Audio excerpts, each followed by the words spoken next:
Sucking titties, I know, yeah, I know, yeah. Let me suck them titties, baby.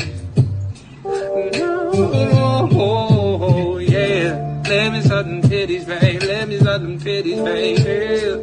I know. Suck them titties on the west side. Suck them titties on the breast side. Best titties I ever had. Oh, let me suck them titties right now. From the night turn to dawn, girl. Suck one, maybe two. And damn boy gone. Yeah. Let me suck them titties, baby. Oh, yeah. Let me suck them titties, baby. Let me suck them.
Frogs are G's, bro.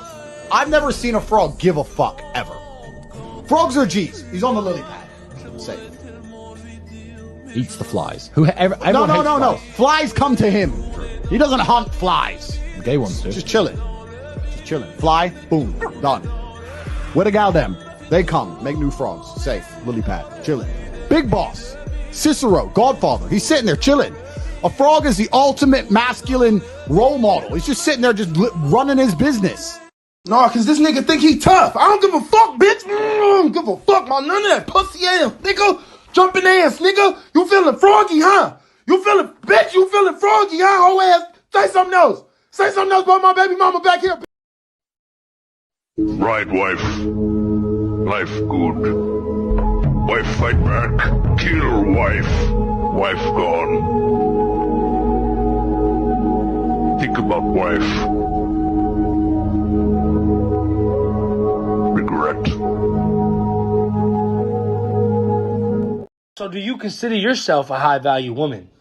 I mean, my woman's got to be submissive, cook, clean, kiss my boo-boos when I'm hurt, tuck me in bed. So like your mother? Yes, exactly. I love my mother, exactly. Have you read Rich Dad, Poor Dad? No. Shocker. Yeah, I would want my husband to be the breadwinner. But what do you bring to the table? You don't even know how to cook a 7-course meal for your own husband. And you interrupted me. Hold on, bitch. I'm not done talking, bitch. Hold on. Oh, you don't like Andrew Tate? Of course. You don't like sexy, muscular, fit, tight men, bald, tight men that know what the fuck they're talking about, that want to bring masculinity back? Alpha. Beta. What is your body count? Delta. And you think a man would want that? Gamma. Yeah, leave, you bitches. Look at these bitches leaving. You guys are just some ugly bitches. Which people in Europe Okay. love to protest the most? The French. Yeah, the French. Hey, there's no butter on my bread. No. The foie gras is not cooked properly. And then they'll be told like to get a job or do some actual work. And they're like, No, we want to exploit the peoples of the Congo. and they don't want to work. Of course. And they just want to sleep all We want day. to retire when we are 33 years old. Do not make it 34. Literally. That's the French. What the fuck are you wearing, bro? Yeah, man, got into crypto. Windfall, bitch. A couple of these altcoins in the portfolio went through the roof. And them NFTs I cop, yeah, up like 100x. Whoa. Thought my MetaMask wallet was gonna blow the server. IYKYK. If you know, that's all I'm saying. Shit. It all tanked, bro. Some whales must have swam through. Rug pull on the NFTs. Market's on a downswing. ETH's dropping like a landslide. I'm hurting, baby. Bro, that was 2 seconds ago. You don't understand the game. It's brutal. You think you can Venmo me like $5, man? I'll get you back, I promise. Yeah, chill, man. I got you. Jeez. That go through? Yep. Took those $5, threw it down on a meme coin, a little gaming token I heard about on Reddit. Just did my research. Do your own research. It's not a big deal, so back to the moon. Hodl on this one all day. Oh, boy. You think you can Venmo me another 5 spot? Nobody knows about that fucking degenerate life when you're fucking down 40,000 and you battle the fuck back. You say, you know what? I'm a fucking strong, independent man. And you're not gonna tell me I should go to bed. I'm gonna battle the fuck back. And I'm gonna fucking get my money back. And guess what? I got my motherfucking money back. That's right. Stop gambling, alright? You're one spin away from generational wealth. Your daughter's college tuition is one spin away. Put your life savings on black. Remember that. Just go to Vegas, and if you lose, just keep getting loans. Remember this. Just keep spinning, keep gambling, keep gambling. You can't lose. You literally can't lose. You can only quit. Asset. Well, Bitcoin is the best crypto asset. Okay, what's the second best? There is no second best. There's no second best crypto asset. There's a crypto asset. It's called Bitcoin, right? There's no second best, okay? But take all your money, buy Bitcoin, then take all your time, figure out how to borrow more money to buy more Bitcoin, then take all your time and figure out what you can sell to buy Bitcoin. And if you absolutely love the thing that you don't want to sell it, go mortgage your house and buy Bitcoin with it. And if you've got a business that you love because your family works for the business, it's in your family for 37 years, and you can't bear to sell it, mortgage it, finance it, and convert the proceeds into the hardest money on earth. You didn't have to cut me off. Think I can never happen, that we were nothing. I don't even need your love, but you treat me like a stranger, and I feel so loved. No, you didn't have to stoop so low. Have your friends collect your records and then change your number. I guess that I don't need that though. Now you're just somebody that I used to know. Now you're just somebody that I used to know. Now you're just somebody that I used to know. Woo! What is going on, you guys? It is Dollar Cost Crypto here with Taxes 101, man. What's going on, you guys? I got a really special guest for you guys. This man is the man you got to worry about. This is the man. This is Steve from accounting, man. This is the guy you got to worry about with your chick. When she's like, oh, it's only Steve. Oh, it's only Steve? It's only Steve. Huh. Introduce yourself, Steve. What's going on? Hey, Miguel, how you doing, bro? Doing good, man. You're someone to worry about at the office, brother. That's Steven from accounting. Steve from, and it was a Kevin from sales, right? Kevin from sales, Steven from accounting. Yeah, I guess that was something going around in the red pill community way back. I don't know who like coined that term, but I think when I was first on Fresh and Fit, they did Steve from accounting, and then that started coming up in the chat. So it kind of stuck. Got it. So it's all right. I'll take it, right? And we got the man, the myth, the legend, Cultivate Crypto. Hey, there he is, Charlie. What's going on, brother? You guys look like the same exact background. Yeah, we're in the same hotel. Yeah, I kind of same room.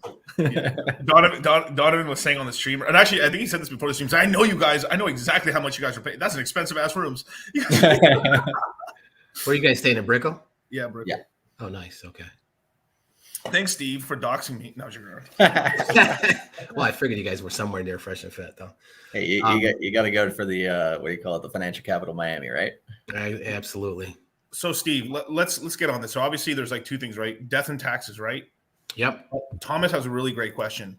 Why pay taxes? Taxes are suckers. Let's keep it in stables. So, can you expound a little on this? Yeah, just Al Capone. To just the name Al Capone. Ask Al Capone. No, he said Al Capone is. That's how they brought the mafia down, right? Yeah. Oh, yeah. They created laws like it was it's sort of like entrapment laws where like conspiracy and then like tax avoidance, right? Or tax. Yeah. So basically on that, so he had a lifestyle, right? Even though he didn't report his income and he had nothing going to him, he still had expenses. So it's like that's what the IRS take. The first two things they come after is they come after your bank statements. They look at your deposits, right? So if your deposits don't match that top line, there better be a good reason. And if they've in the absence of that, they say, okay, well, you have rent or you have mortgage or you have a car payment, insurance, telephone, food. So they add up all of those amounts and they're like, okay, you have to have at least a minimum of this much in income, and they'll back into that number. So that's kind of what they did with Capone. It's like, okay, you can figure out exactly what his lifestyle was and what it took to maintain that. So that money had to come from somewhere, and that was declared not, he did not report that income. So that's the two easy ways that they come after you. Definitely. So what's up, Charlie? Hey, speaking of Al Capone, right? Like they can also get you on what do you call it? Like I was asking some people about this. I was like, I saw this thing, on the IRS's website. It was like, what do you call it? If you make, like, let's say, for example, you were to steal something or you were to make money illegally, you're still what do you call it? You have to report that information as well. If you don't report that information, that's they can get you on. Which to me, I was just like, that's fucking wild. But so like that's their wild card. Yeah, if they can't get you on something else, they can they can try to figure out how to get you on tax evasion. Right. And so somebody like Al Capone is obviously doing illegal stuff, right? And so it's like in crypto, people are like, oh, it's the Wild West, I don't need to report. They're never going to find out. Yeah. If you don't report, you're going to put yourself in a heap of trouble in the future for sure. So funny story. I live in Sarasota, and basically probably the founding godfather of Sarasota is John Ringling, who was the famous circus guy. Okay. And his cronies, wow. His cronies would have been cronies. Cronies would have been Henry Ford, Thomas Edison. Albert Einstein was actually here too. He was one of the guys that traveled in that circle. So the narrative goes that he made his money with the circus, right? Traveling all over the world, but he really made his money through bootlegging. He had amazing logistics. Yeah. So that's right. So there's a place here. It's called the Sarasota actually Opera makes so House. Much sense. Yeah, it's called the Sarasota Opera House, and part of that was like a section of it they turned into a restaurant, and they kept everything like historically preserved. And if you go into the upper level, all of the woodwork and everything that he had brought in, it's his main office where he basically ran his bootleg operation out of. So basically, because he had a really good excuse, he had a traveling circus, really famous, but he's supposed to be traveling with huge amounts of equipment, like trailers and stuff. And God damn, dude, sometimes I feel, I guess we're the Ringling Brothers, because I feel like we're teaching people to make money, with crypto and stuff. So it's like we're crypto bootlegging a little bit. Yeah, so he was a, like, he would have been, upwards like a Bill Gates or like a Elon Musk at the time, in comparative terms. But he lost all his wealth. He had to give it over. So he basically donated everything to the city of Sarasota. How did that happen? How did that happen? Because of taxes. Because of taxes. So they probably had something. I don't know. It never really came out. But I mean, that was during the time with Al Capone and they got him. So they're probably coming after, I'm sure wrangling for similar, for not reporting that income or somehow being involved with that bootlegging somehow. And I think they probably, nailed his ass to the wall and said, okay, either you do this or. So he just basically said, all right, I'm just gonna donate it all. Got it. I mean, that's kind of what happened basically to, like the Kennedys, all their money was from bootlegging basically as well. And there's bootleg. I think he like made a lot of money. I was bootlegging. And then from there went into newspapers. I'm talking about, John F. Kennedy's father, not John F. Kennedy himself, but like right. The Kennedys, that's where originally they made a lot of their money was from bootlegging. It's crazy how much money was really made from all that. I mean, you make something illegal and you have the production to make it. Oh my God. It's a lot of money. Yeah, the price the price on that would just basically skyrocketed. Right. You make something illegal and scarce and hard to get. It becomes very expensive. Yeah, that's right, you guys. Crypto gains. You see, it's hard and expensive to get it anywhere else, but here in Cultivate Crypto and DCC Incorporated, we got something called the Crypto Mindset course, and apparently Steve from accounting is going to do an entire tax webinar where he's going to answer your questions, whether he likes it or not. So I tell my clients too that I don't work for the IRS. I work for my clients, so I don't like to see my clients pay taxes. So whenever I do a return and I see that they owe something, I do whatever I can to try to minimize that legally, obviously. Yeah. But it upsets me that these hardworking people that have to pay taxes. I don't like it. Yeah. Yeah. And it's kind of like a glass ceiling, right? Because I think there's a lot of people are like, oh, I'll worry about that once I get to that fork in the road, right? Once I have that problem, okay, then I'll figure out taxes. But if you don't start figuring that out and you're like in an asset class like crypto that does go parabolic, they're going to take more from you than necessary, right? Right. That's kind of a glass ceiling for a lot of people because they end up paying a bigger bill than they're supposed to. They don't know how to reduce that. And like at first you're like, oh, it's just a number. It is what it is. I got to pay my dues. But it's like, hey, if you can, look at what do I actually owe, like smartly, and you do that like a year or two in advance of like the biggest, crypto bull market we've seen in quite a while, you're going to save so much money. And then what's that going to do for you? It's going to put so much more cash in your pocket.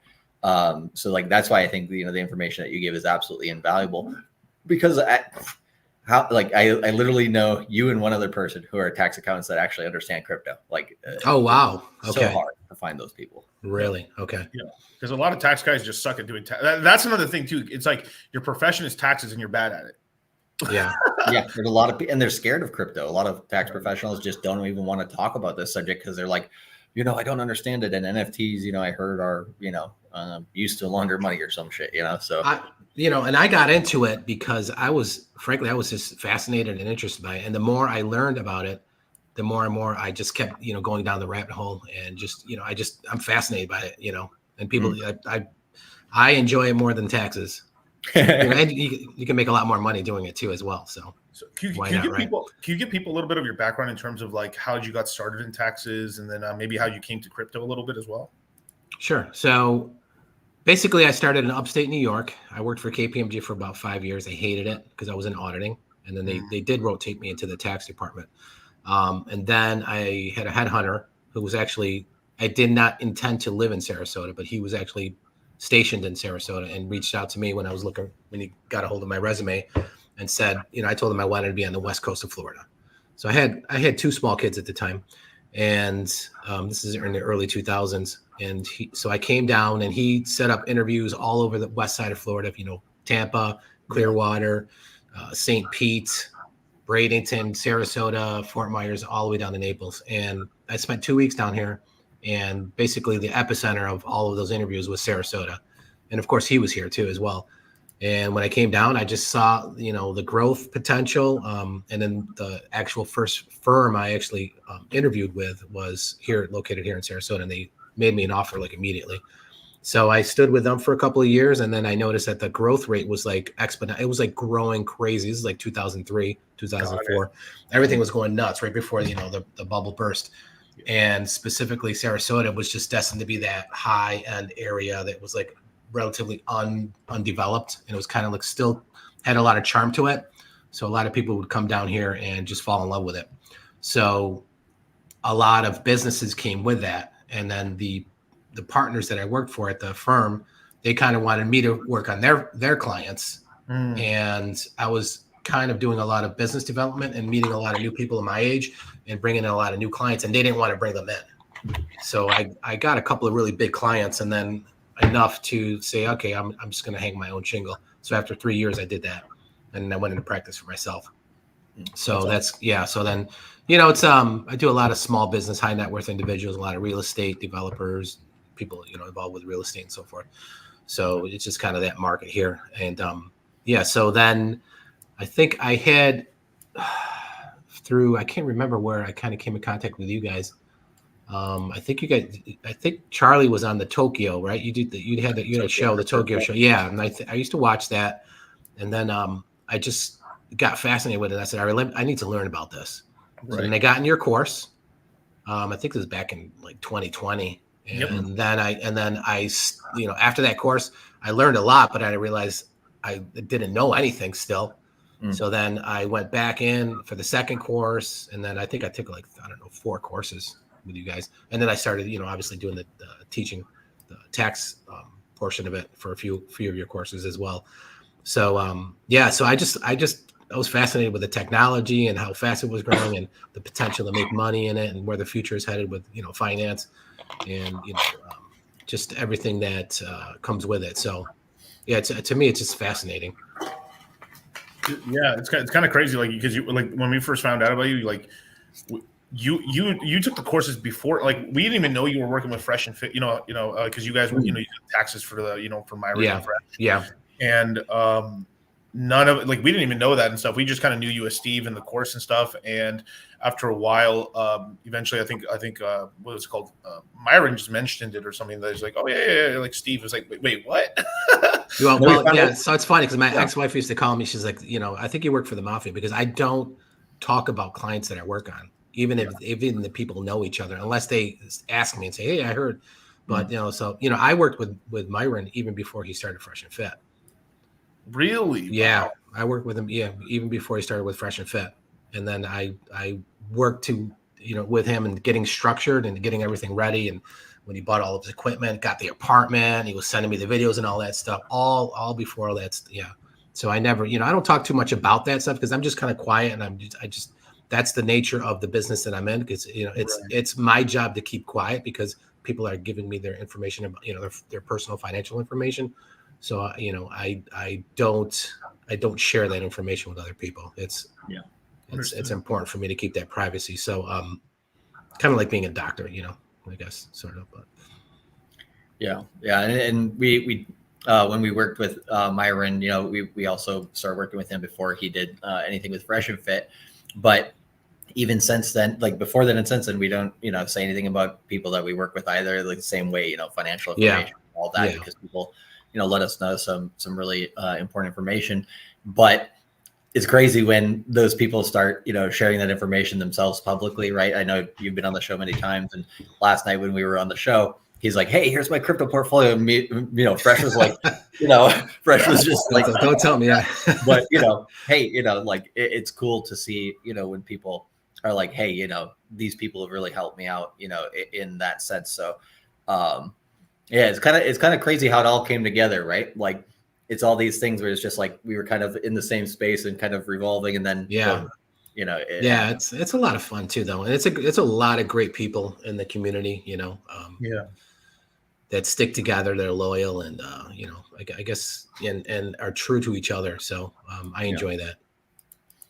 When kind of sorry, Miko, go ahead, Charlie. Yeah. I was just gonna say with the people that because now that you're like a crypto vet, you've been here, over the course of a bear market as well. and you've been helping people with crypto taxes, on both sides of the market, the upside, the downside, and everything. Like, what are some of the things that you've noticed with people when they first come to you, like some of their biggest like problems that they've had with taxes? Like, what are some of like the kind of common things that people could easily like organize and figure out, but they just don't? Yeah. So it's what they need to declare as far as like taxable. I think like airdrops, or if they even something as simple as swapping a coin, like an Ethereum for for DAI or for some other coin, not realizing that by doing that, they're creating a taxable event because they're cashing out of something and they're buying something else. So I think that causes a lot of confusion.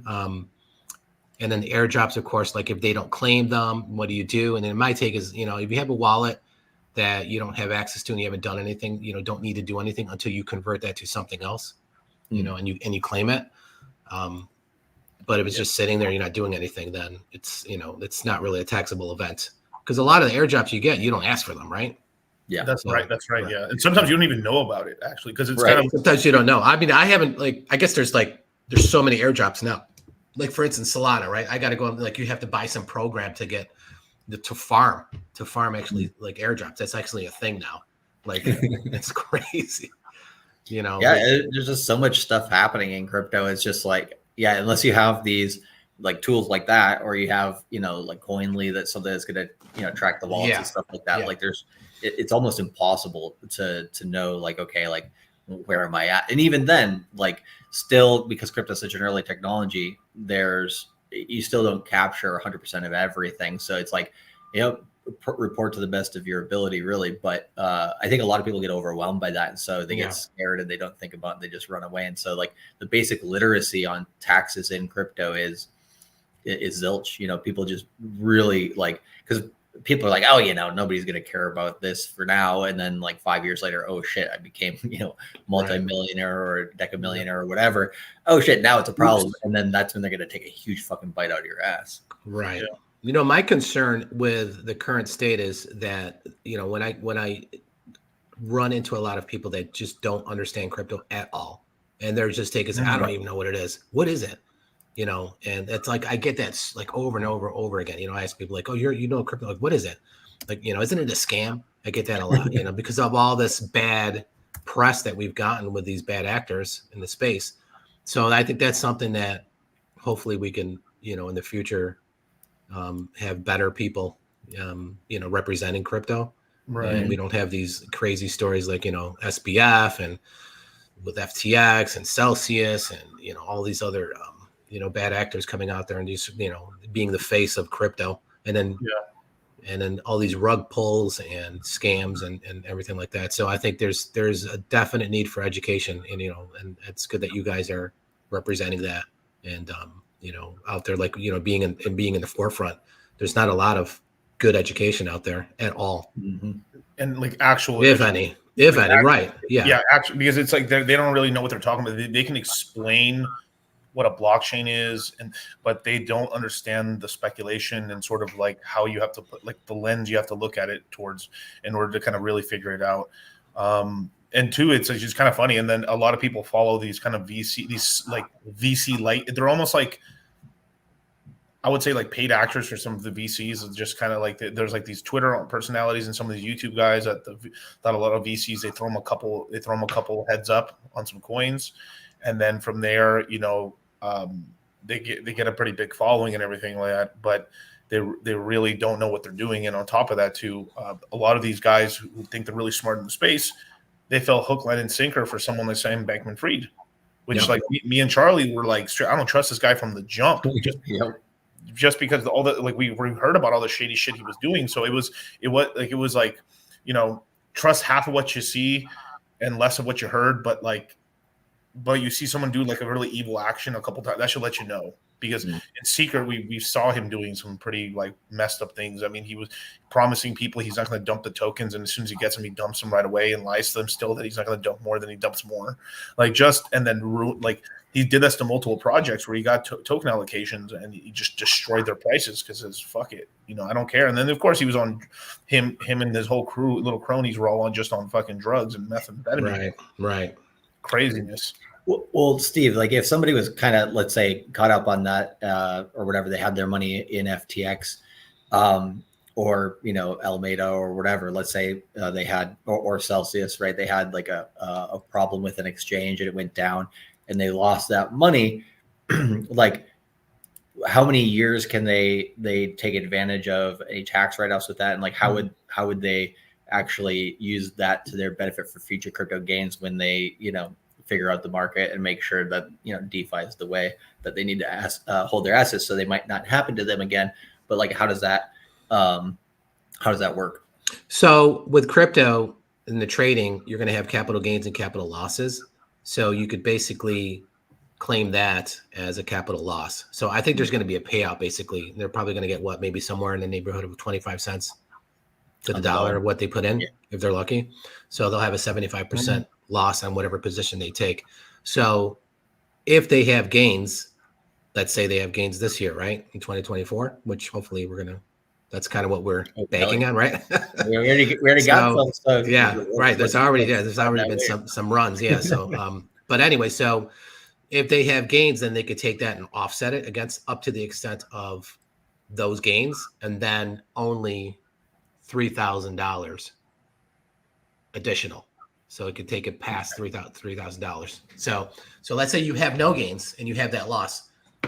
You can only take $3,000 of it, and then you have to carry forward the carry forward. We call it a carry forward loss until you have future gains. Or if you don't, again, the next year you just take $3,000 every year until you extinguish the entire loss position that you have to carry forward. Okay.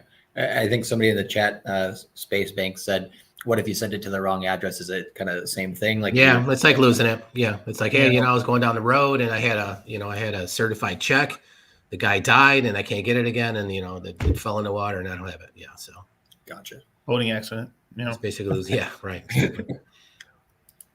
Yeah. So, I mean, I was telling Miguel before we got on the stream here that, I came up with a story, and it's a true story. And it's going back to when I started in practice here in Sarasota.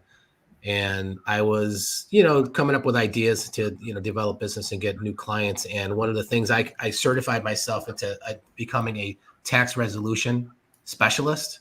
I don't like doing the work anymore. At the time, it was very good, and you'd be surprised here in Florida, you know, there's a lot of transiency and it's just a lot of more of that here in this demographic than there was where I came from up north. What does that mean, actually? So what tax resolution special? So it's people that get in trouble with the IRS. They owe the IRS considerable amount of money, and they need to either do an offer and compromise, where they're taking a large balance and you're compromising that and you're bringing it down. There's a special way to do that, so you have to request that. Or you know, you're entering them into like some installment sales, or you're going through and filing returns that were not filed. And maybe they find out there's actually refunds and that they don't owe. So I had one particular guy. He came in. I'm going to say his name is Seth. He's an Amish guy. I think he's Mennonite or Amish. So here in Sarasota, we got a big community, maybe a couple of miles outside of downtown where I live. There's a big Amish Mennonite community. Okay. So this kid, he was 19 years old, went up to Tennessee during the real estate boom market, worked for his uncle doing carpentry. Worked for a number of years. I think it was like maybe 7 or 8 years. And of course, his uncle said, Seth, don't file your taxes. You don't need to file your taxes. 19-year-old kid, right? So as he sees his uncle's very successful, has all these construction jobs, you know, his uncle's making millions. So come to find out, the IRS came in and made the uncle produce 1099s for all his workers. So this kid winds up getting a 1099 for all of those years. Damn. To the tune of him coming in my office with a stack of letters, I think going back like 12 years. Okay.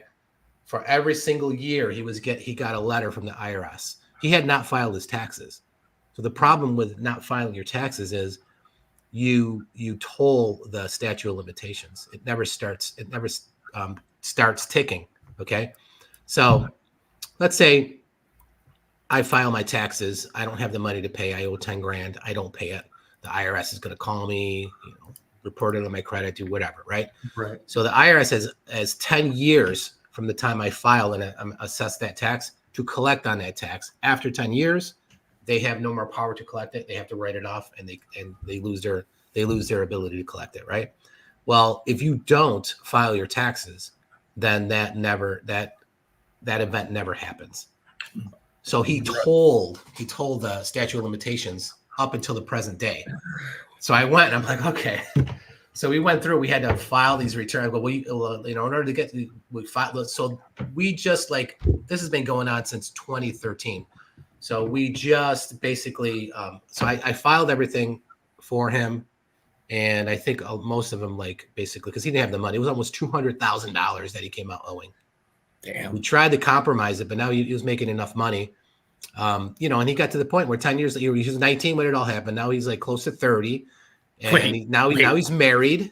They want to have kids. They want to buy a house. Yeah, right. They want to buy a house. So why am I talking about this, right? Yeah. Because you got a 19-year-old kid that gets advice. They think, nothing's ever going to happen. They're so short term, right? In thinking. And here we are 10 years later where he wants to build something. And now you got this burden of the IRS on your back, right? So why do I mention this? Because there's a lot of that, of course, the Amish and his uncle, everybody's off the grid and don't worry about reporting and, all the reporting requirements. And that's a lot, what's happening now in the space today with crypto is, because you see the stats. I think there was an Intuit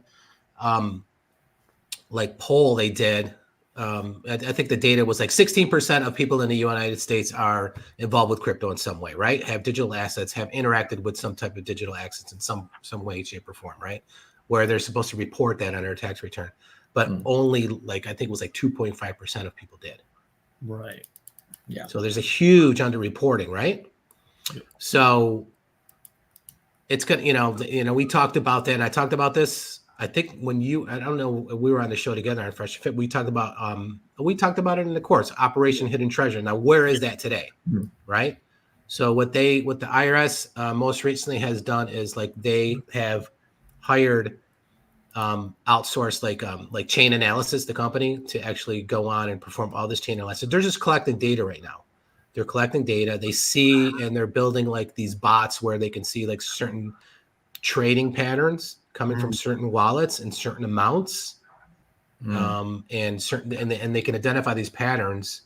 And they're also going to, obviously with the machine learning and applying AI to it, it's going to be relatively easy for them to basically, map it trace out. their way back to where the origin was in many cases. And I don't think anyone a young kid, 19 years old, okay, I'm going to use a VPN. I'm going to use this Mixer wallet. I'm going to go through this exchange over here. When these exchanges get to a certain point where they become significant enough and they don't want to be shut down, they're going to comply. They're going to, like what Coinbase did basically is they tried to fight it with the IRS when the IRS came and said, okay, we're going to issue a John Doe letter to all of your, all the people that have onboarded. Because they're going on a fishing expedition. They're trying to find something, right? And then Coinbase, with their legal counsel, tried to fight it, but it went through court and they lost. At the end of the day, now all of those people that onboarded there have, their identities are basically known. There was actually a person that had a significant holding on the Coinbase that I think was one of the main. He sued actually the IRS. I think I got to look back into that case. I think there was something going on with that where he felt that because he had a substantial amount. He was a whale and had whale positions in the millions, and he was fearful. It's okay, the IRS is coming. He reported everything correctly on his return. Was not trying to evade anything, but just the mere fact that the IRS came in and requesting that information, you don't know who works at the IRS and has now that information, and you talk about all these people dying, getting shot in Puerto Rico on a beach, so there's a lot of crazy stuff going on. I know it's a lot of conspiracy stuff, but I mean, there's a lot, I'm sure Miguel, you could talk about that at length, but he didn't want his name out there. This is stuff where you're walking around. You don't know, this person at the IRS that's making, $21 an hour quits, knows all your information, knows where you're at. And then, who who knows, right? This is why we tell people not to leave their privacy, their private keys inside of bank vaults or inside of like these safety deposit boxes, because some fucking like, what does it take? Somebody could actually maybe open one of those things, take a picture, you wouldn't know, and then they quit their job, and then if they really like, okay, I'll take a big picture, they look up your wallet, like there's a ton of money in here, they close it up, and then they rob you blind in a year or two, and you wouldn't even know. You wouldn't even know. Yeah, that's crazy. Yeah. Or the lawyer. Yeah. Or the lawyer. So my point with telling the story about the Amish, Seth, is that you can get away with this, that, and the other thing, but you know what? The IRS comes back years. They claw back. And in the absence of you you do have, like, typically if you don't report something and it's a 25% or less, you have like 2.5 years basically. If nothing happens, then for the most, 90+%, probably nothing's ever going to happen, right? But do you really want to be that person that has millions and then like not worried about them? Because it's exponential now. Now you go where I had to pay like $5 or $6 grand to it becoming like 60 grand. Right. And they'll follow you across borders too, right? I think there's some Americans are like, oh, I'll just, when I get rich, I'll just leave the country and go somewhere else. And like in some countries, you can do that, and they won't follow you around the earth. But the United States is one of those countries that even if you try to leave the country, nope, and they can still get out. I mean, some of these countries, they're they are loyal to the United States and they will give you up. So it depends on where you go, right? Right. So if there's extradition or things of that nature, but I don't think it depends on the dollar amount and how much we're talking, So that's in relative terms. But even you talk about these tax havens for crypto and people going into these other countries.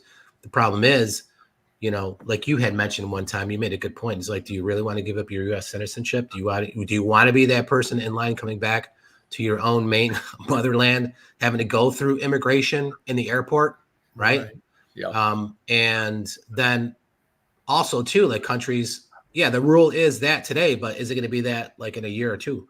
Is that going to expire? And then now you're screwed, right? So it's like that you talk about passport bros, Passport bros. They can't get away going to these other countries, So there are jurisdictions you can go to, and but the thing is, the United States taxes you as one of the only countries of I think two that taxes you on your worldwide income. So whether you go to Portugal or you go to Singapore and they don't, tax you on your capital gains, you still have to report. So the only way to get around that is by giving up your U.S. citizenship, right? And who the hell, I mean, that's pretty drastic, I think, in my opinion. And there's still like an exit tax, if I remember correctly, right? I don't know. I think they were talking about that. Is there an exit tax? I know a lot. Yeah, at least on the Puerto Rico side, people have told me, they have to declare all their assets and then pay some exit tax before they leave out or something like that. Like especially so Puerto Rico, you don't have to give up your citizenship because it's part of the United States, so you're not really exiting. So you could travel there. But if you reside there, you can't vote in the federal election. That's the only thing. There is something with when you actually do you fully live. So to be, I did hear something about that. I don't know what the extent of that is because I never, that's not something I deal with a lot of. But I'm sure it's like RG3 knows. Always an exit tax. I think it's kind of rare for people to and like go about that, right? So it's usually not the case. But like somebody like John McAfee, even, I mean, he was so vocal about not paying taxes, right? They followed him around the earth, unfortunately. And that, saw how that ended, with, some stuff that's, not great. So, So I think what RG3 was saying is like, if you go to Puerto Rico, become a resident of Puerto Rico, but you're still a U.S. citizen, right? Yes. Right. But so you're not exiting citizenship, but you're exiting the jurisdiction of Puerto Rico. They exit tax you. So no, you're leaving the jurisdiction of the United States government to kind of tax you because basically we adopt their tax code. So like I go to like capital gains go to 0 and then I have like a 4% income tax only. So there is an exit tax and you have to declare all your assets. Well, that makes sense because I guess whatever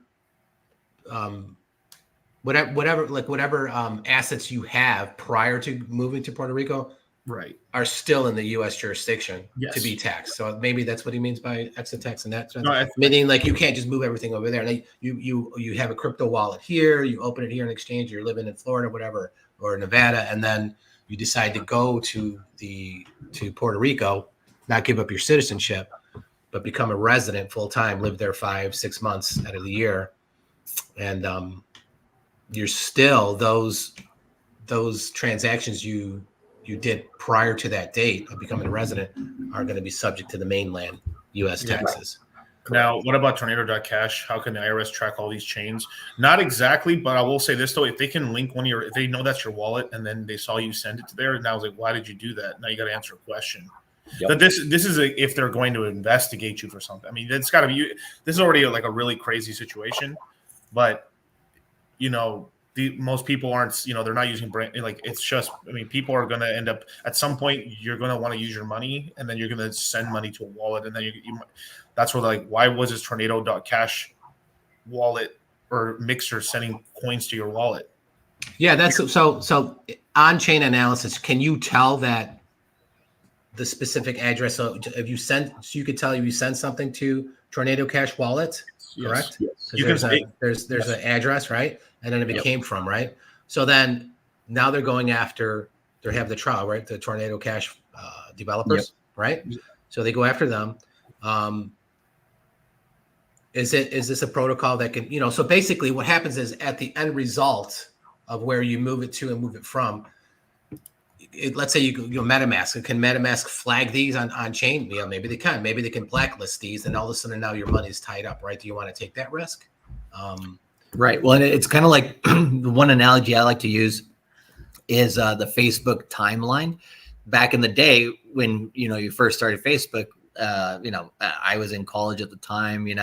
Is a great way to meet people, network, and when you're partying and everything. And you're like, oh, these people posted pictures of people partying. Nobody's ever going to see these, right? Because they're all buried in my feed. You have to go search for them, blah, blah, blah. 10 years later, they come out with timeline, and it's like, oh, now we can go back to any specific date and time and see exactly what. I remember that timeline. Yeah. Oh my God, that put people on blast. Oh yeah, same thing. I think with blockchain, right? Because it's there forever. The data is there. Yeah. Then all they need to do is have a better searching tool, and all of a sudden, boom, they can go in. Like, what was he doing at that time? If they have any information on that from something else. So, yeah, I think technology will catch up. Right. And I don't know what the percentage of people is that get on these exchanges there's no KYC. I think the vast majority of people go through KYC, right? Yeah, if they're going away, the non-KYCs are going away. It's mostly like it's South. I mean, it's Asian exchanges. So there's always going to be a route back to the origin, to where it came from and where it's going to be exited off. So there's always going to be that. Like you said, there's going to be better tools. They probably already have them, and they're just gathering information. And there will be people that they make examples of. That's what they do. Typically, wait and say, okay, this is a big one. Let's make an example. Same thing that they're doing with the Tornado Cash guys, right? The DOJ is going after those guys to make an example of them, to scare everybody, say, hey, don't get any ideas. That's how the IRS operates. The chances of you getting caught, are going to be less than a certain percentage. It's going to be minute, but it only takes a few examples of that they make of people to scare the masses, right?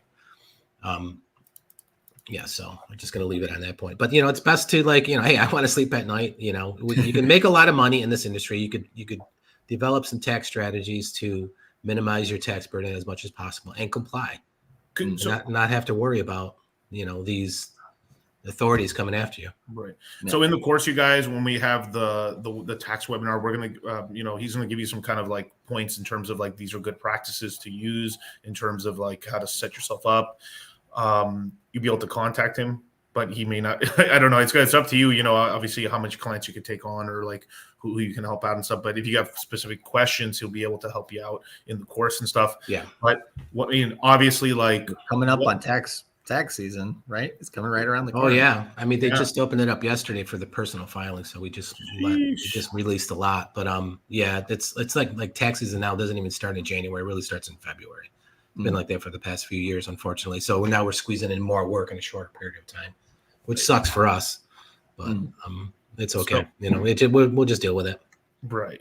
So what would be some like advice or kind of like starting points for someone who hasn't like filed taxes before in crypto or any taxes in general?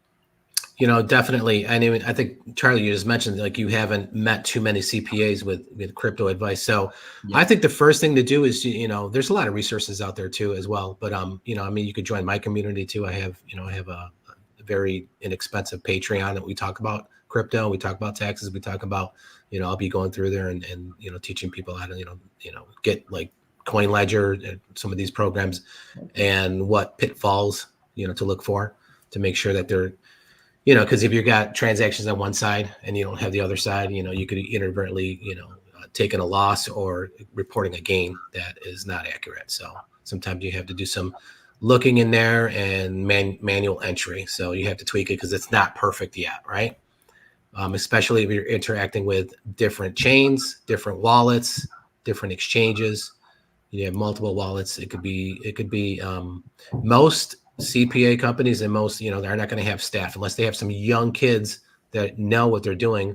And then, I mean, I could see this in the future where they're probably going to, it's almost going to be like the bookkeeping area. Or we're going to send it to the crypto area where we're going to have specially trained people that know how to, you know, use these wallets and, you know, and download transactions and accurately report your gains and losses and, you know, airdrops and, you know, yield farming and things of that nature. So, I could see that probably coming in the future. But there are tools available. So I would say start there because like you said, Charlie, there's not a lot of tax professionals in the space that understand anything of this. Yeah, it's amazing. Yeah. Yeah, I think a lot of people might have to do like a Band-Aid strategy, right? They're like, hey, I have, you know, a CPA that knows traditional, you know, tax stuff and like I can use them for that, but I have to explain to them, you know, how crypto fits into that picture. So like, somebody like Steve might not be able to take on them as a client, or they might be in another country or whatever, but you can at least give people, you know, the right mindset and the right direction of where to go on that. And then they can take that information, go to their, you know, family CPA or local CPA or whatever it is, and be like, okay, so, you know, I was talking with this guy who really knows crypto and he also knows taxes. And this is what he said, like, how can we fit in this puzzle? And they kind of have to like teach their own, you know, tax professional a little bit. Yeah. They have to kind of train them up. Yeah. And I think most of these programs that, you know, if you're using one and you're based in the US, it's going to print out the 8949 form where you report all your sales proceeds and cost basis on transactions. It should produce that form. Again, you have to be careful. You're making sure you're picking up everything and it's accurate before, and then you can hand that form to the accountant and say, okay, here, it's done. Just include this in my tax return. That's another. Yeah, that's a good point you made there. Yeah, I think that right now is going to be people kind of like walking their tax professional or getting that form out of that. You know, hopefully you get one that produces that form. Most of them do, and they're cheap. These programs are, you know, I don't know, $100, $150. So it's well worth, you know, spending your time, especially if you have a lot of trades throughout the year. If you're doing 100, 200, 300 trades. Yeah, you definitely want to get something like that and pay the money for it. Yeah. Right. So I'm gonna get into some, I guess, some super chats because we're starting to get them kind of mounting up now. I guess Jay, the car guy with the $10 super chat. Shout out to these legends teaching us about the sauce. Get in Steve's group, seeing beyond numbers on most platforms and stuff. Get in the crypto mindset course. Shout out to the CEO Network brothers. Yeah, shout out to CEO Network. Oh, that's Jay. Yeah. So we're gonna be, and I'm gonna do this. So he's organizing with Fresh. We're gonna do a trip to I don't know. Maybe you guys are going to Dominican Republic for the CEO Network. Oh no, yeah, we're not going. Okay, yeah, that's the end of March. So so he's Jay the car guy. He's a good guy. So he's in charge of that. Nice, beautiful man. DR baby, good weather. Yeah, there's Brett Asakia with $10 super chat. W Stream here to get some sauce and clip y'all some G's. Oh, these guys are from the CEO Network. Shout out to the CEO. Yeah, Network. So that's he runs a CEO media agency. He does all my clips for me. He's filmed a lot of stuff for me too as well. Good guy. So he's about 2 or 3 hours north of me. Up in we call him the alligator wrestler. He's in Gainesville, but he lives like in a swamp area. Where are you from? I'm from Gainesville, Florida. Paynes Prairie or something like that. It's like one of the most highly densely populated alligator areas in the country. What? Yeah, it's crazy. Everybody's gonna be living in Gainesville soon here in crypto. Yeah, right. Brandon with the $5 super chat. In regards to airdrops, what should the average investor consider for taxes? I think we maybe answered this a little earlier on the airdrops and stuff already. Yeah, alluded to it. Yeah, it's just like a dividend or interest, interest. Well, airdrops. I'm sorry, airdrops. I'm thinking of something else. So it's basically if you claim it, right? If you claim the airdrop, or if you know, and then you convert it into something else, so it becomes a taxable event. Yeah, but if you just leave it alone, just leave it, just sitting there. It's you haven't done anything with it. It's not a taxable event. Cool. That's good to know. You guys remember that. That's a big factor right there. This is an interesting name. Chicken Wings with $5 super chat. Miguel, you mentioned last night about not selling for 1 year to avoid some sort of higher tax rate. Does swapping between still count as selling? Yes, it does. Yeah. It shouldn't. We should have some sort of 1031 exchange or something. I really believe because right now crypto is needing we need some tax breaks and we need some sort of tax some better tax laws in crypto because we do have a really cool law where you can sell on the last day of the year, kind of lower your cost basis. Well, yeah, that's right now. They're probably going to close the loophole on that, I'd imagine. So this past December was a great time where you could just basically sell it right at the end of the year and buy it right back at the same, and then realize the loss, right? On that. Right. Yep. If that was the particular crypto that you decided to do that to and just sell it. So they call it the wash sale. So they stopped that with the stocks, right? So basically, if you sold a stock at a loss, you couldn't buy that stock back for 30 days. Got it. But that does not apply to crypto. Yeah. So in terms that's of called loss harvesting, basically. Well, and one interesting thing is with GBTC, right? Grayscale Bitcoin Trust, when they were converting to their ETF, they've been selling a lot of Bitcoin, selling a lot of crypto, right, to get it from their trust to the ETF and different things like that. And there's a lot of speculation 30 days after that's done. That'll be basically the second half of February, right? That's another good area to potentially be like, okay, what is Grayscale going to do? They're probably going to average back into Bitcoin during that time because they're taking advantage of stuff like that. So smart guys are doing that. For sure. Could you go a little? Can you go a little over short-term capital gains versus long-term capital gains? Yeah, a lot of people can understand that. Mm-hmm. Yeah. So basically, as I said, you're going to have that 89-49 form, right? So basically, it's going to break your gains into short-term. It's going to break your trades, right, into short-term and long-term. So basically, short-term is going to be anything under 365 days, less than a year. Anything over that, it's going to be long-term. Why is that important? Because there's tax treatment the tax rates are different for that. So there's preferential treatment to holding your asset for more than 1 year, right? For a year and a day. And you get to enjoy a lower tax rate at 20% versus 25%. Used to be 15%, and now it's 20%. So it's preferential treatment for the assets that are held longer. And there is, if you're making over I think it was like $450 something $1,000, then you're going to have to be subject to the higher tax rate, unfortunately. But if you're making below that, as far as what you report for your adjusted gross income on your tax return, then you could get the lower tax rate if you hold those assets. But it's tough in crypto; it's so volatile. We have a lot of swing trades unless you're going to spot. If you're going to keep your Ethereum and your Bitcoin and some of the other layer ones that are just you're holding them for long-term investment, then it shouldn't be a problem for you to hold those for more than a year. But some of these, these other projects where they're spiking up really quick and very volatile, you're gonna, swing trade or maybe trade in the range or try to make some money in there.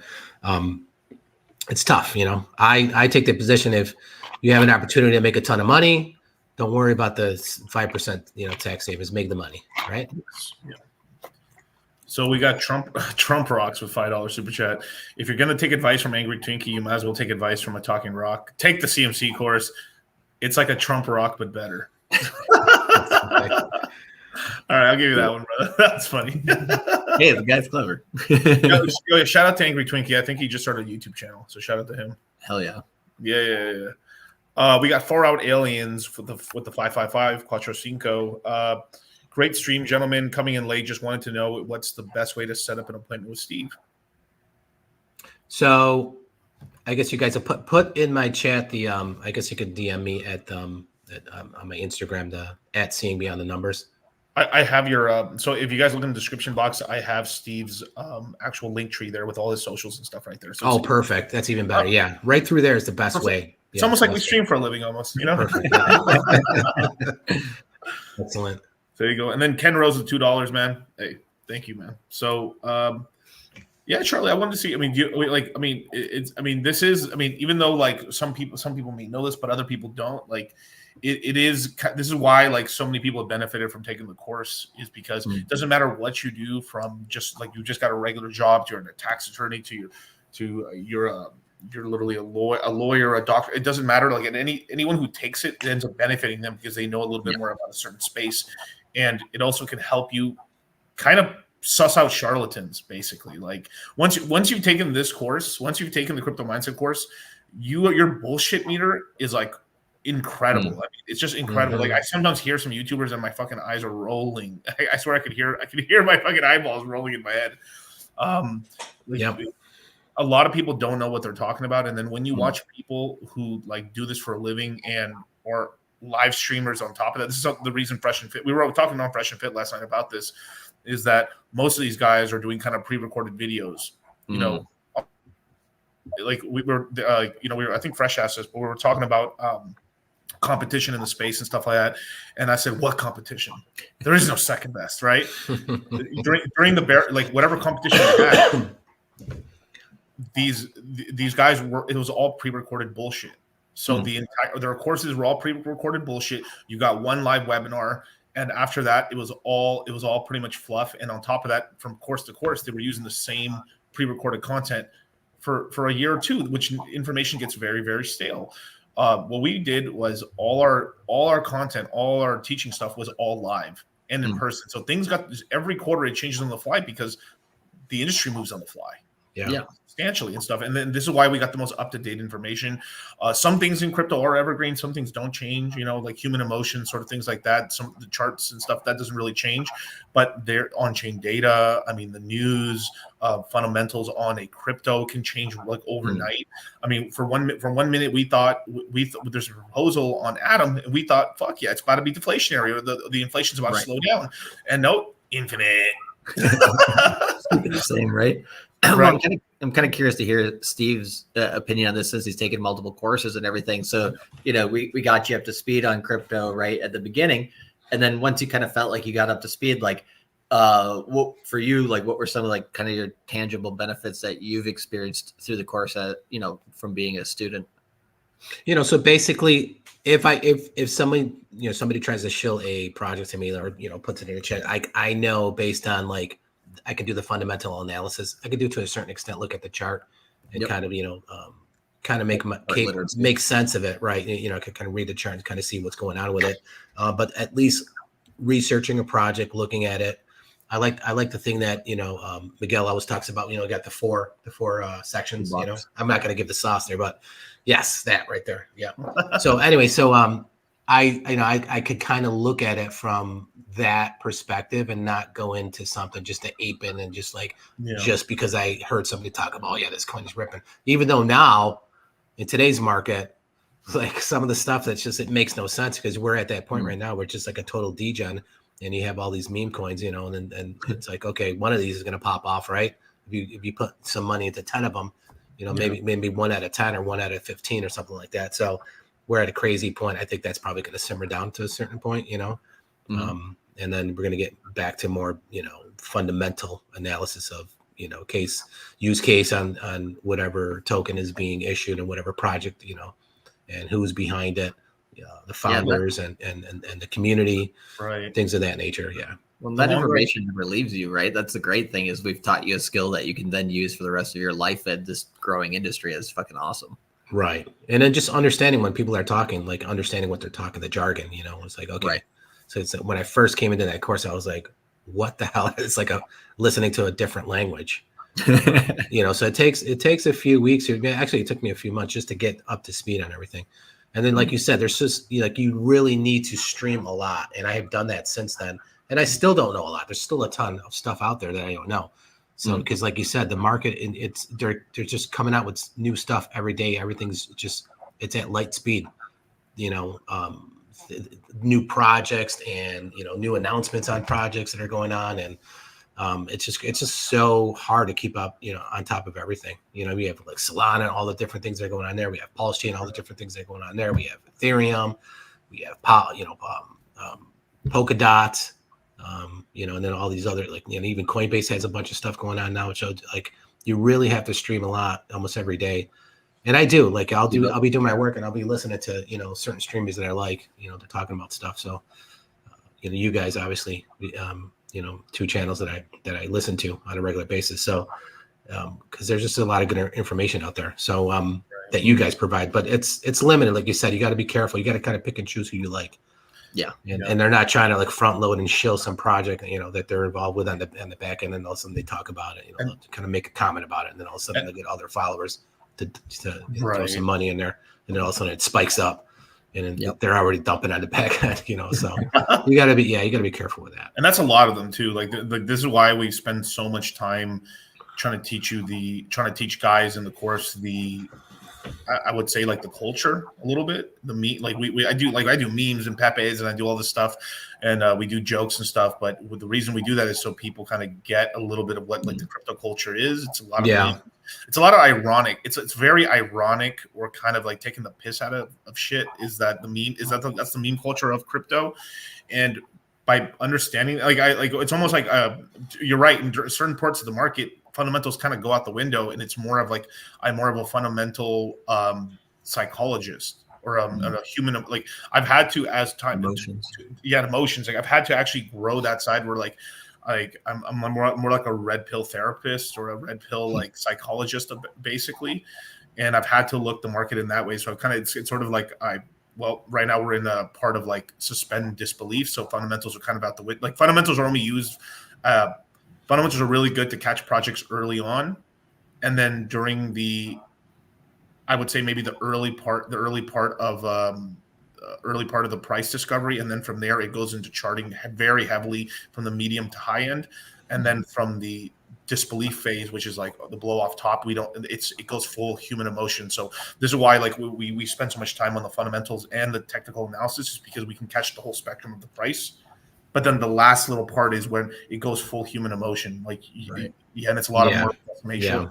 Yeah. Well, that's why I like that we work with a lot of the red pill space in, helping bring them into crypto, because I guarantee, Steve, when he first heard about the course, he's probably do I need that or something? And then once you do your due diligence, you jumped in, and you're like, oh shit, this is actually pretty useful. And in the red pill space, a lot of people are going towards truth, right? So they're going towards, what can provide me a benefit, but then also trying to master those emotions and make sure that you don't, let them run your life or make you make mistakes, right? And that is so important in crypto as well, because if you let your emotions run your portfolio, holy shit, you are going to get tossed around and lose a shit ton of money. Absolutely. I think one of the best things too, going back to what you were asking, is like walking away. I think one of the best things about that was the first meetup you had in Vegas. And I know, Charlie, you were supposed to go, but I think you got COVID. Your dad went. Yeah, I spent many hours talking with your dad. But even to this day, the people that went to that, there's still 3 or 4 guys that I still keep in touch with. Yeah. And then the Telegram chats is still active, right? Yep. And then there's so many people in there that are you have a question, you'll have 15 people responding, giving you ideas, giving you answers. That is so valuable. And that's years later. And I know you guys got a ton of different chats out there, but that community is you got some smart kids in there, just come with all the alpha knowledge, and they'll tell you how to do something or just give you information on it in a minute. So helpful. So that's one of the best things, just because they're if I have a question, I can just put it right out there, and I'll get at least 10, 15 people that'll respond and say something, Yeah, that's part of the hive mind, right? You get a bunch of like-minded people together. Yeah. You give them some superpowers, and then boom, everybody takes that to the next level, which I absolutely love. Yeah, absolutely. Yeah. When So you're reading DCC in the chat. yeah, there's So I don't know if you wanted me to talk about a couple of things. I don't want to get too boring. I like the stories. I like this other stuff, but I don't want like. Yeah. So I know one of the big things that came out in the beginning of the year. I think I got something in my chat saying, "Hey, Steve, do you know about this for the 8300 form?" And like the IRS said, like anything, $10,000 or more that you had to report, within 15 days, and that caused a lot of kind of caused an uproar. Like it's almost like overreaching for the government to be requiring that. So. Just to kind of touch on that, they did an announcement. It said IRS announcement 2024-4, right? So they temporarily put a relief for businesses on that because the compliance for that, I'm assuming, is too much of a burden for many specific, let's say you're mining crypto, and it was just too much for them to comply with that. So they kind of put a temporary pause on that. So that doesn't apply. So still the old rules still apply. And then as far as individuals, because the way they wrote it, right, they said it wasn't just specific for businesses, as it was always the case with Form 8300. They kind of wrote it in a general way where they encompass the actual individual, you and I, right, not the business. So a lot of people are like, "Oh my goodness, now I got to report all this stuff," and so there's no mechanism to doing that. It doesn't work. That what they're talking about is you need to, as we talked about, report your transactions on the 8949 form, where the stock sales go. That's where your crypto sales are going to go.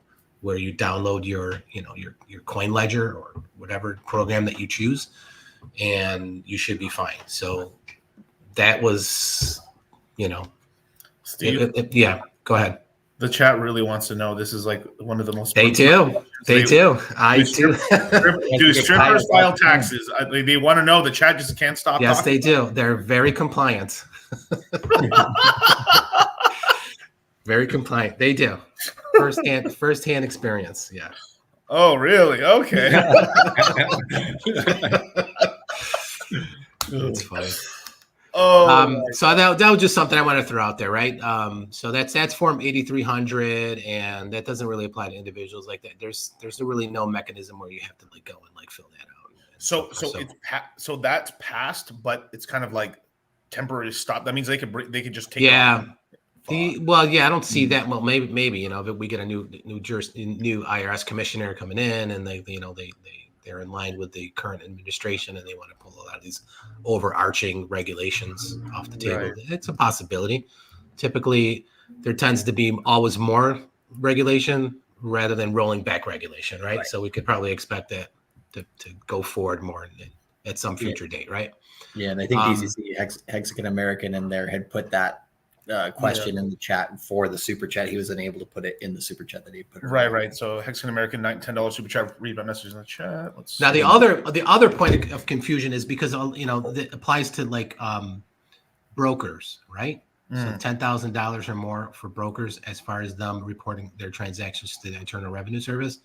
So now we have you have like Coinbase, right? I could see where they're gonna they'll probably comply, right? But then what do you do with some of these decentralized exchanges? They go after the developers and Hayden Adams for Uniswap. Yep. And then they go like, okay, now you guys have to start putting, KYC tools on here or leave the freaking country. Yep. Yes. Right. And then they could claw back. They can go back, if the statute of limitations is, they can go back 6 years, but I don't foresee that. They could typically probably go back 3 years. Just because the data probably they collect over that period of time is just so immense that they don't have the resources to actually enforce it and have people actually going, so. But that I just wanted to throw that out there. Some of the other things. So Hexagon American, it is safe to onboard with MoonPay, but Sardine I've never used, so I can't recommend that at all. People have been able to onboard with MoonPay pretty easily. But the fees can be sometimes, it just depends how much you're doing, but the fees are going to be higher than using Coinbase and other stuff because of the ease and stuff like that. And also MetaMask has got to get their fucking VIG, on top of that. But Sardine, I cannot recommend. I've never used it personally. Yeah, and Cameron actually makes an interesting thing in the chat because on the philosophical side of taxes or the historical side of taxes, I haven't heard Steve's kind of take on this because a lot of people in crypto are very libertarian, right? And for freedom and everything, which I understand, and to some extent, you know, there's a lot of things about taxes, you know, that Americans have been fighting for and against, you know, our whole history, you know, the Boston Tea Party and all that, you know, it's part of our genetics, but at the same time, you know, they follow you around the earth. So like, kind of, what's your thoughts on something like this? So he says, like, taxes are so outdated from feudal age monarchies. It's just such a strange phenomenon in human history of society's perpetual slavery to a Ponzi pyramid scheme system that funds the ultra rich. And it's like, well, you're not in control of that mafia right now, Yeah, right? exactly. I mean, you know, I understand the idealism here. I don't like taxes. I think, you know, we as individuals can collectively figure out where we should be spending our money better than the government can, obviously. Yeah. You could see, you know, the way they fleece everything. You know, it's going to be a system that over time, I think, could fade into something different. I don't know what that is. You know, but I mean, for the time being, we have to deal with it. We have to work within the rules. We have to navigate and learn how to do that the best we can and win, you know, in that effort. Yeah, we live in this part of history, you know. I mean, I guess you can, you know, revolt and, you know, end up like, what's the guy, the actor there else? Wait, I just had a brain fart here.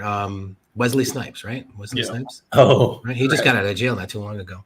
Did he? You know, he attended these. I think he attended some like big ass seminar with, you know, the guy going around like, well, you know, technically, you know, they pull out some constitutional law and they start talking about all this, you know, horse shit that sounds really good in theory, but then at the end of the day, you know, where did he end up?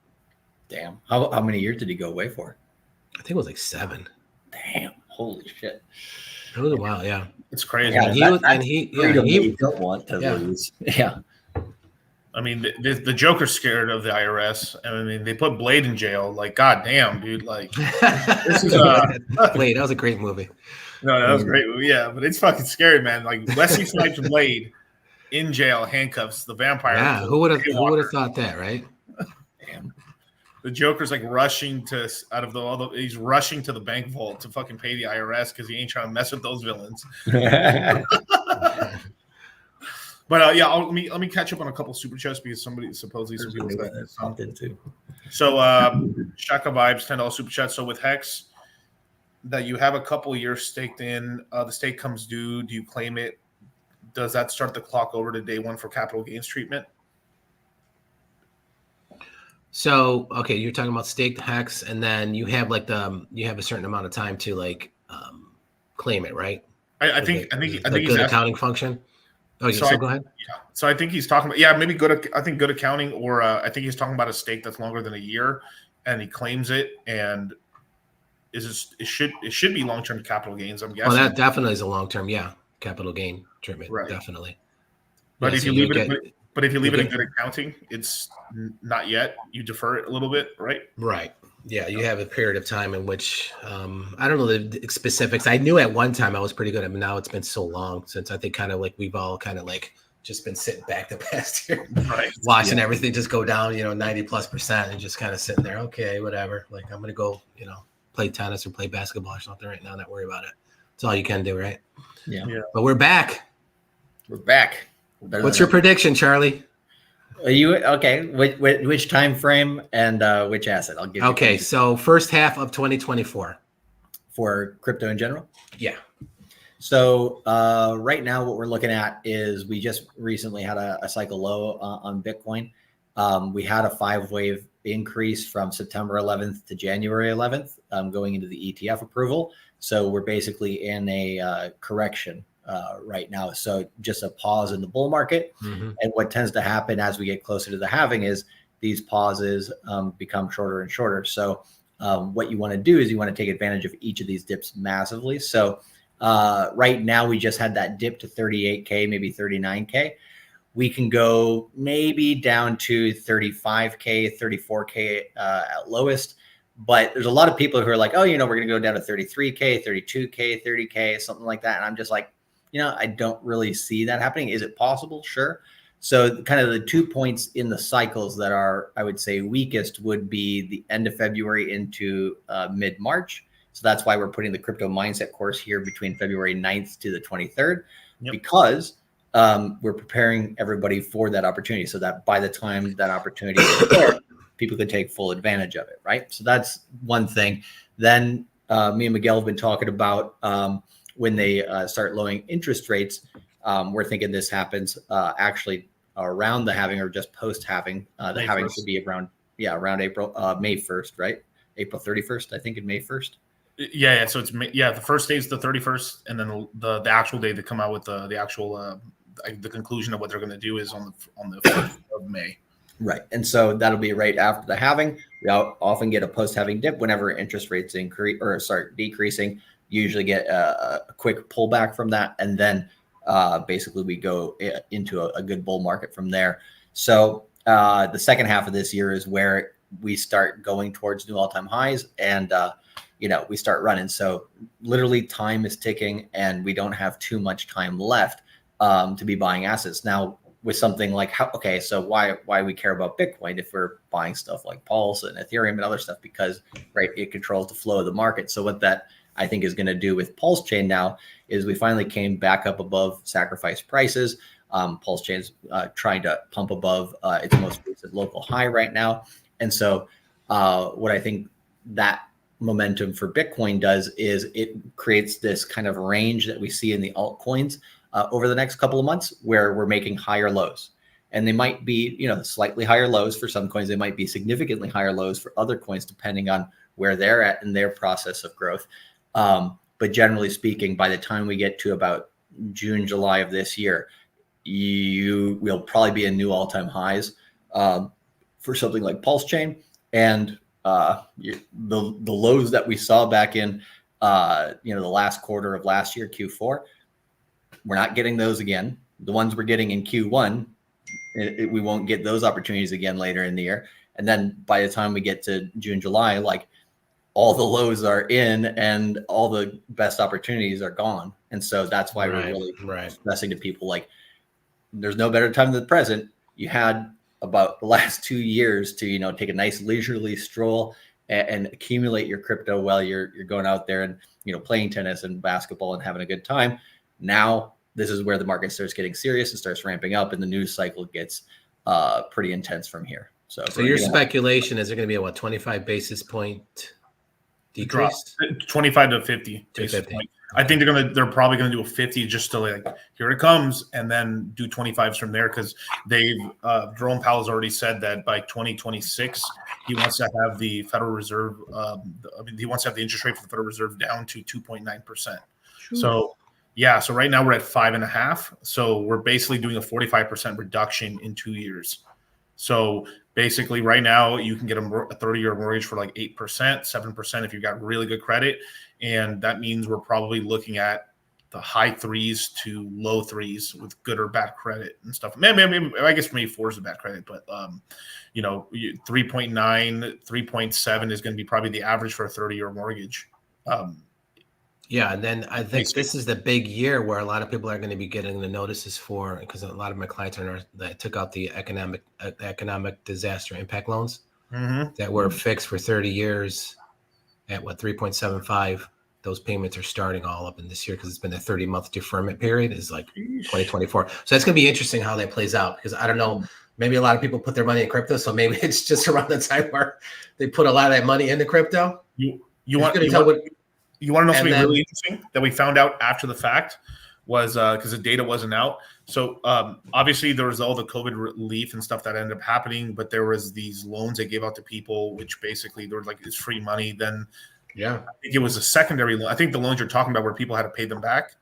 These are the ones that they're 30-year. So all you had to do was provide a bank statement, EIN number, bank account, routing, fill out the application. Not really much of a underwriting process, and I think the underwriting fee it could have been like $300 to $500. It was nothing, and like literally within 24 to 48 hours, you get a direct deposit in your account.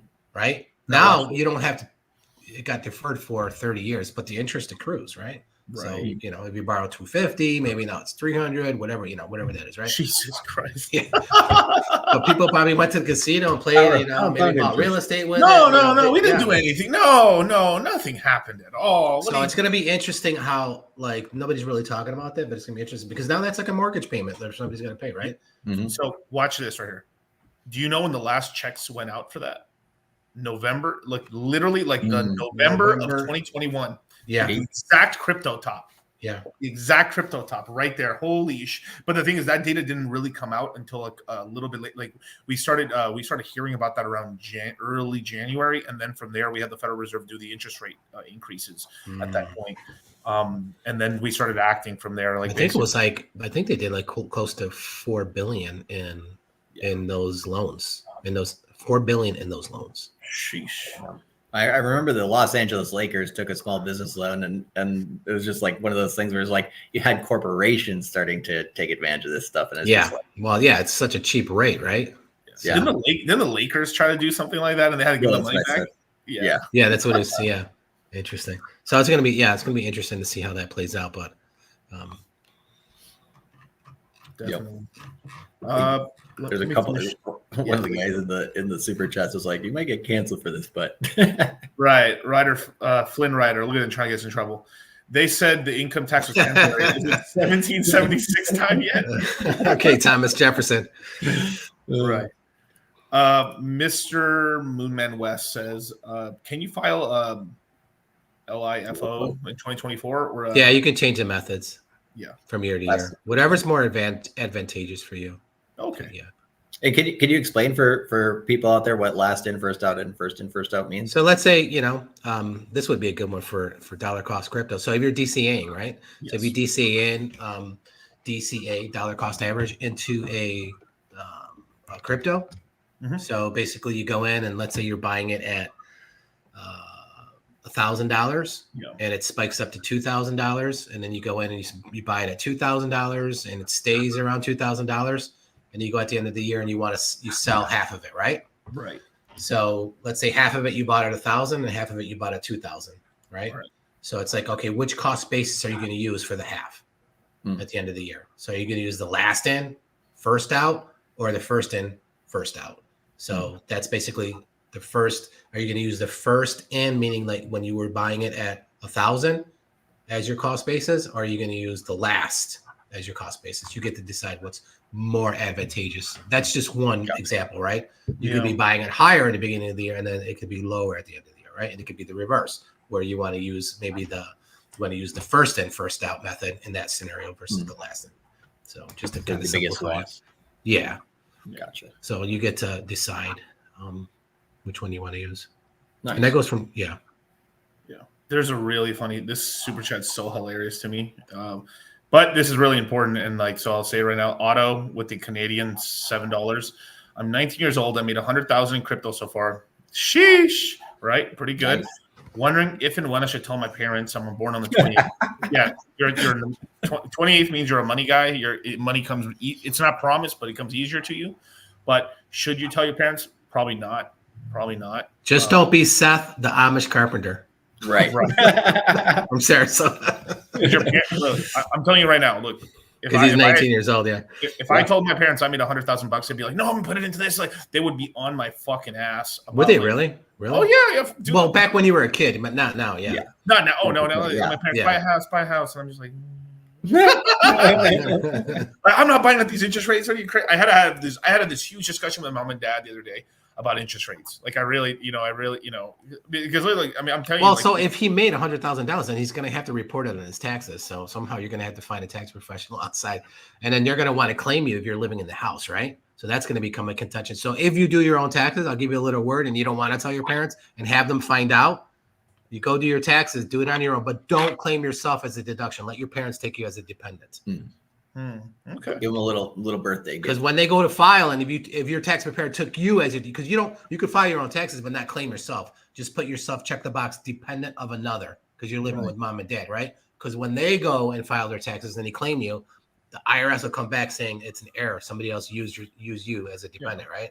So that's how they'll find out. Like Otto, I wouldn't tell your parents for another like 8 months to a year at that point, because then from there, when they're But if you made $100,000, you're gonna have to claim that in your taxes. right. Yep.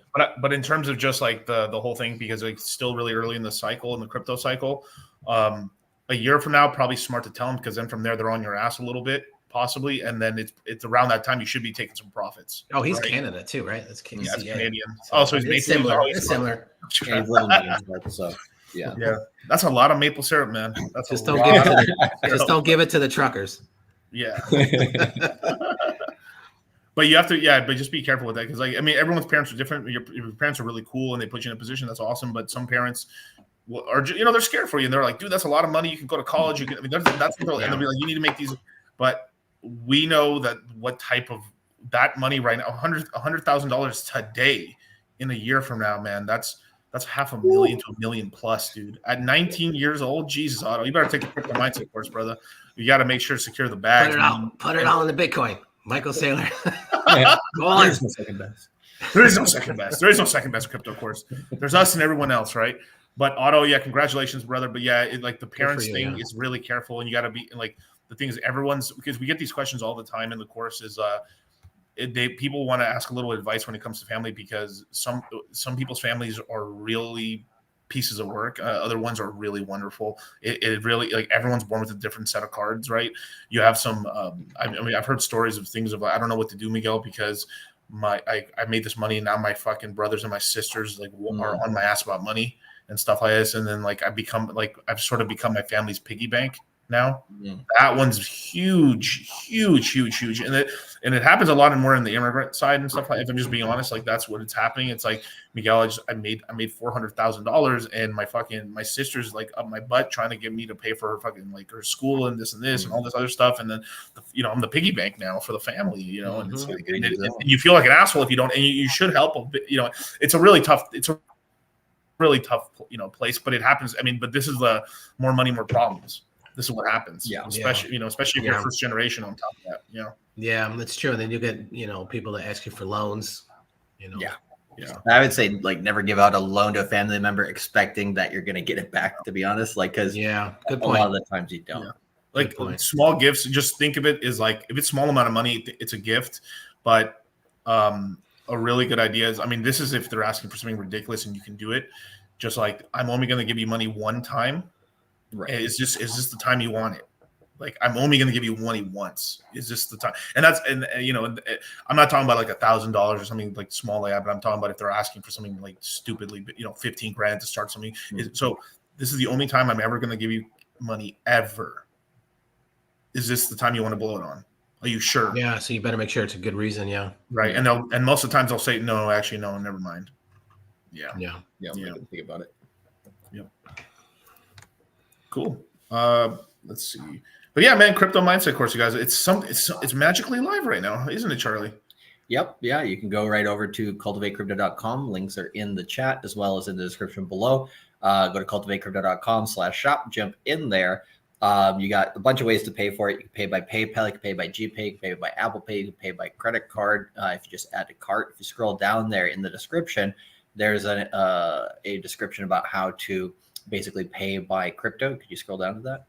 Oh yeah, 1 second. Sorry, it was. If you go down there and you pay by crypto, you can hit that Coinbase Commerce link, pay by Bitcoin Ethereum, and instead of $9.98 for a one-time fee, it'll be $8.48, I believe, if I'm reading it correctly, $8.48.30. That crypto discount really hits. And if you're in the Citadel, you guys already got an email with the amount of savings for depending on how long you've been in the Citadel. But yeah, just jump over here, whichever way makes sense for you. Jump in, because can they pay in Pulse? No, Pulse. I'm sorry, I didn't mean to cut you off. No, I appreciate it, but yeah, I mean, I would love to accept it, but yeah, Coinbase Commerce. I'm just one of the few ways. Joking, yeah, it's all good. We'll convert some of it into Pulse later. Yeah, but no, definitely, you guys join up today and stuff. And then on top of that too, because people kept we actually said this on Fresh and Fit because people were asking this like crazy on the last course. We do have PayPal and PayPal Credit, which splits it into 4 easy payments, but you are dealing through PayPal, not us directly. So make sure you read the terms and conditions and stuff on that. I'm pretty sure they're going to charge you a little extra then that money because they're splitting it up for you. So, Yeah. but it's there as an option. There you go. Yeah. And can you throw up the schedule for the course as well? Yeah, just give me 1 minute. I just got to pull it up on my. Okay, yeah, no worries, no worries. Yeah, I just wanted to let everybody know that we got Steve coming in there for another live tax webinar. It's been a couple quarters since we did that, and so this is a good time to do that because it's Yeah. right around the tax season too. So it's everybody's thinking about that's the forefront of their mind. So yeah, exactly, and we're gonna shake it up a little bit, add some new information in there for you guys who maybe been veterans of the crypto mindset course. There's, like you said, there's always new stuff coming out with that. So, and there's more research to be done. And like you said, it's super timely. So I'm sure a lot of you guys who, once you start thinking about taxes in the next week or so, you'll be like, oh shit, by the time we get to that webinar, you'll have a lot of questions. So, this should be kind of a catalyst for you, this episode, I think, to be like, okay, I got to go take care of those things. And I know that sometimes for people, the first time that they do that, they're like, going back in crypto transaction stuff that's like, oh, it's super disorganized because they never thought about that before. Yeah. So that's why we're having the tax webinar in the later part of February, so that you guys have a little bit of time there to get your situation right, or at least understand what your situation may be. And then when you come into that webinar, you can take full advantage, ask Steve the questions that you really, really need. Because again, that right there alone, just that one webinar, will save your ass a lot of pain and money in the future. So just like the Don't Get Wrecked webinar, the risk management webinar, sometimes finding ways to save money and to not lose more money, especially to the government, is massive for really maximizing gains and making more of this bull market that we have. And so cycle only comes around once every 4 years, so full advantage for sure. Yeah, and the cycles are only going to be like this for so long before they fundamentally change a little bit. And maybe in the 2030s, we're going to be talking more about just certain sectors of it only are going really well. Yeah. And maybe Bitcoin and Ethereum are just slightly going up, and you have the gaming sector being really hot, or it's sort of like oil and pharmaceuticals and stuff are going crazy. It could be like that sometime in the late 2030s and stuff. So this is kind of the beautiful thing about the market is it's behaving like a crypto market now, but as it gets bigger and bigger, volatility will come down a little bit, but there still will be tons of money to be made. But we're going to have to get into the gems, of course. Yeah. So just take advantage of it, you guys. But yeah, the first class starts February 9th at 10 p.m. Eastern, you guys. It's going to be 3 classes on the first block. Super Bowl Sunday is going to be off, and Hangover Monday, right, is going to be off. So we made sure so you guys can watch your footballs. You can watch Taylor Swift versus the. Is she doing the halftime show now? Is that hilarious? Bro, I wanted so bad. I wanted the Lions versus the Chiefs and stuff because I wanted NMN versus Taylor Swift. I thought that would have been hilarious. But yeah. You know what I wanted to ask you guys, and I was meaning to ask you earlier. I should have probably asked earlier, but you guys know Gorilla Blanco, right? Oh yeah, of course. Yes. Okay, so he turned me onto a crypto LCX. Yep. And it was pumping I think it was pumping over the weekend. Yeah, it was. Do you guys know anything about that? We just started looking at it as well. We just started looking at it and stuff. It looks promising. It's still pretty low market cap. It is tied to certain it's just more we got to do a little more research and stuff. He was talking about the green credits and for the carbon emissions credits, and tokenizing that, I guess, as the WEF and the future of he did a stream. I can't remember the other guy he did a stream with. I have to put that in there, but maybe I'll send it out to you. I'll DM it to you guys. It was kind of going and talking about that project at length and stuff like that. So it's pretty interesting.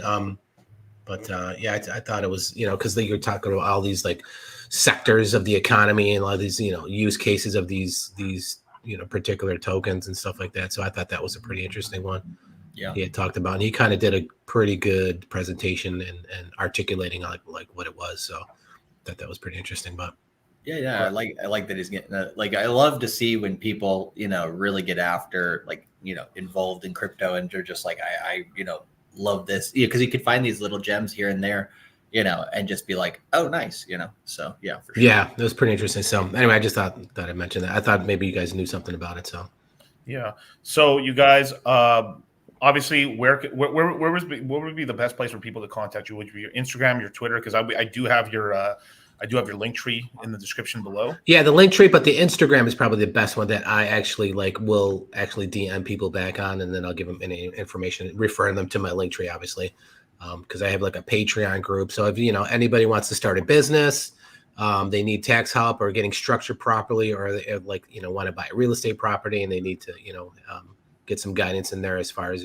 tax structure, depreciation, things of that nature. So we have a group, entrepreneurship and stuff like that. By Seeing Beyond the Numbers Patreon group. It's a small group. It's less than 100 right now. It's growing. I've had it for a few months now, but it's growing rapidly.